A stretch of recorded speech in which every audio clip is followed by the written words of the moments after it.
ओम शांती. आजची तारीख आहे 29 एप्रिल 2026. आज बाबा म्हणतात, गोड मुलांनो, पतित जगापासून नाता तोडून एक बापाबरोबर बुद्धियोग लावा, तर मायेकडून तुमची हार होणार नाही. प्रश्न आहे, समर्थ बाप बरोबर असतानाही यज्ञामध्ये अनेक विघ्न का पडतात? कारण काय आहे? उत्तर, हे विघ्न तर ड्रामा अनुसार पडणारच आहेत. कारण जर यज्ञामध्ये विघ्न पडले तरच तर पापाचा घडा भरेल, पापाची घागर भरेल. याच्यामध्ये बाबा काही करू शकत नाही, ही तर ड्रामामध्ये झालेली नोंद आहे. विघ्न पडणारच आहेत, परंतु विघ्नांना घाबरायचं नाहीये. गीत आहे, कौन है माता कौन पिता है. ओम शांती. मुलांनी बेहदच्या बाबांची आज्ञा ऐकली. या जगतामधले जे मम्मा बाबा आहेत, बाबा म्हणतात की हे जे तुमचं नातं आहे तर हे देहाशी संबंधित आहे, हे लौकिक मातापित्या बरोबरचं नातं. कारण ज्या वेळेला आपण आत्मा देहामध्ये येतो तर सगळ्यात पहिल्यांदा आपला लगाव होतो आई बरोबर, मातेबरोबर, आणि नंतर पित्याबरोबर, आणि मग भाऊ बहिणींबरोबर लगाव होतो. तर बेहदचे बाबा आता म्हणत आहेत की या जगामध्ये तुमचे जे माता पिता आहेत त्यांच्यामधून तुम्ही बुद्धीचा योग तोडा. या जगताशी तुम्ही बुद्धियोग लावू नका, नातं जोडू नका. कारण हे सर्वजण आहेत कलियुगी छीछी नाते. जगत म्हणजे दुनिया. या पतित दुनियेमध्ये पतित दुनियेशी बुद्धियोग तोडून मग एकाबरोबर बुद्धियोग जोडा, आणि मग नवीन जगाबरोबर बुद्धियोग जोडा. कारण तुम्हाला आता माझ्याकडे यायचंय. फक्त नाता जोडण्याची गोष्ट आहे, आणखी दुसरी कोणतीही तकलीफ नाहीये. नाता ते जोडतील की ज्यांना डायरेक्शन मिळेल. मनुष्य तर समजतात की तो सर्व शक्तिमान आहे. जसं श्रीकृष्णाला सुद्धा सर्व शक्तिवान मानतात. त्यांना स्वदर्शन चक्र दिलेलं आहे आणि समजतात की त्यांनी स्वदर्शन चक्राने गळे कापले होते. परंतु हे समजत नाही की देवता हिंसेचं काम कसं करतील. ते तर करू शकत नाही. देवतांसाठीच म्हटलं जातं अहिंसा परम धर्म होता. तर त्यांच्यामध्ये हिंसा येईल कुठून? ज्याला जे मनामध्ये आलं ते त्यांनी बसून लिहिलं. किती धर्माची ग्लानी केलेली आहे. बाबा म्हणतात की या शास्त्रांमध्ये सत्य किती आहे, तर जसं कणकेमध्ये मीठ अगदी थोडं टाकलं जातं त्याप्रमाणे तितकं सत्य शास्त्रांमध्ये आहे. अर्धा कल्प मायेचं राज्य, आणि त्या राज्यामध्ये किती तमोप्रधान बुद्धी भ्रष्टाचारी बनत जातात, आणि मग त्यांना पुन्हा श्रेष्ठाचारी बनवण्याचं काम बाबांचं आहे, शिवबाबांचं. तर अर्धा कल्प लागतो भ्रष्टाचारी बनण्यामध्ये, आणि मग बाबा 1 सेकंदामध्ये भ्रष्टाचारीपासून श्रेष्ठाचारी बनवतात. निश्चय होण्यामध्ये वेळ थोडाच लागतो. असेही खूप बच्चे आहेत की ज्यांना निश्चय होतो आणि मग ते प्रतिज्ञाही करतात, परंतु माया पण काही कमी नाही. बाबा म्हणतात माया पण पहिलवान आहे ना. काही ना काही मनामध्ये तुफान आणते संकल्प विकल्पांच्या रूपाने. पुरुषार्थ करून ते कर्मणामध्ये येऊ द्यायचं नाहीये. त्यासाठी सर्वजण पुरुषार्थ करत आहेत. कर्मातीत अवस्था तर अजून कोणाची झालेली नाहीये. काही ना काही कर्मेंद्रियांकडून होऊन जातं. कर्मातीत अवस्थापर्यंत पोचेपर्यंत मध्ये मध्ये विघ्न जरूर पडणार आहेत.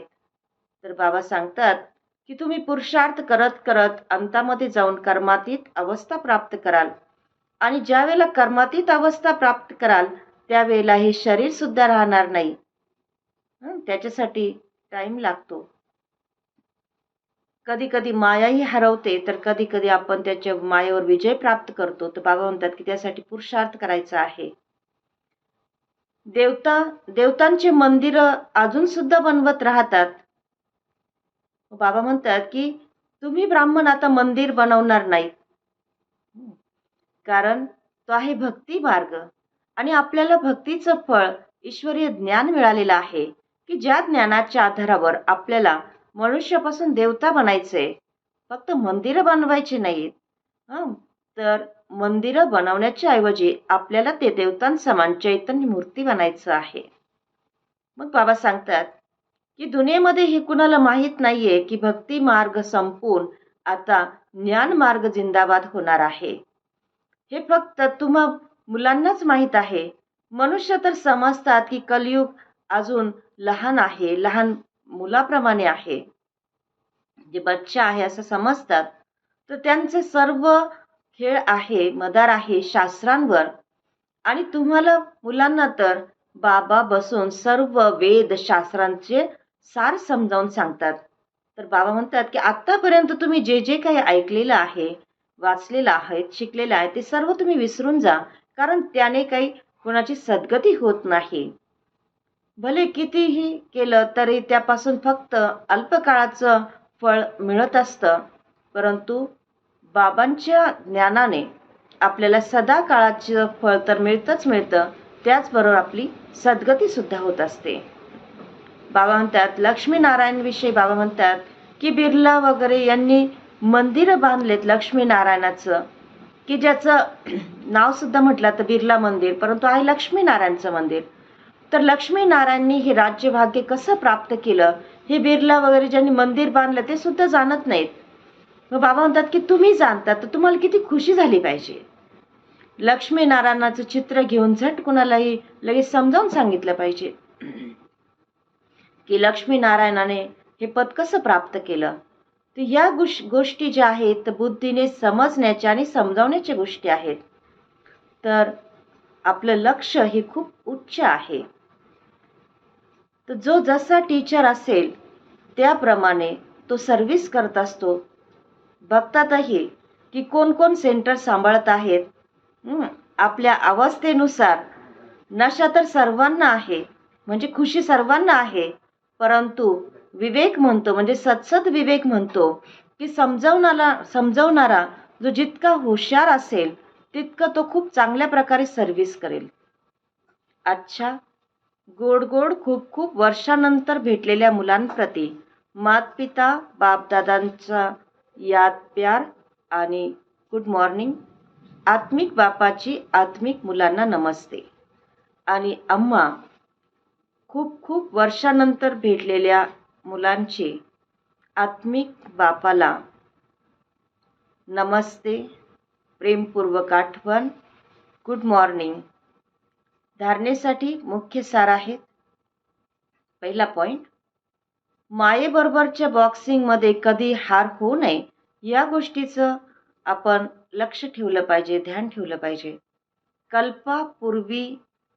कल्पापूर्वीच्या स्मृतीने आपली अवस्था जी आहे शक्तिशाली बनवायची आहे, खुशी आणि शांतीमध्ये राहायचं आहे. दुसरा पॉइंट, आपलं भलं करण्यासाठी श्रीमतावर चालायचं आहे. या जुन्या दुनियेपासून बुद्धीने नातं तोडायचं आहे. मायेचे जे विघ्न येतात, वादळ येतात, त्याच्यापासून वाचण्यासाठी चित्र समोर ठेवून बाबा आणि आपला वारसा यांची आठवण करायची आहे. वरदान, मननद्वारे बाबांच्या प्रॉपर्टीला आपली प्रॉपर्टी बनवणारे दिव्य बुद्धिवान भव. विश्लेषण आहे, बाबांच्या द्वारे जो पण खजाना मिळतो त्याचं मनन करा आणि आपल्या आतमध्ये सामावत जा. प्रॉपर्टी तर सर्वांना एकसारखीच मिळालेली आहे, म्हणजे मुरली जी आहे ज्ञान, तर ते बाबा सर्वांना सारखं देतात. परंतु प्रत्येक जण किती घेतो तर ते आपण किती मनन चिंतन करतो त्याच्यावर आणि किती त्यातलं रहस्य समजावून घेतो, त्याप्रमाणे तो खजाना आपला बनत जातो. म्हणून बाबा म्हणतात की प्रॉपर्टी तर सर्वांना एकसारखी मिळालेली आहे, परंतु जो मनन करतो आणि त्याला आपलं बनवतो तर त्याला तितकी खुशी, नशा राहतो. आणि म्हणूनच म्हटलं जातं, अपनी घोटतो नशा चढे. जो मननच्या मस्तीमध्ये राहून सदैव आनंदामध्ये राहतो, तर त्यांना दुनियेमधल्या कोणत्याही गोष्टी किंवा कोणतेही विघ्न, गोंधळ आकर्षित करत नाही. त्यांना दिव्य बुद्धीचं वरदान स्वतः मिळत जातं. आजचा सुविचार आहे, मनातला जो गोंधळ आहे त्याला समाप्त करून निर्णय शक्ती वाढवा.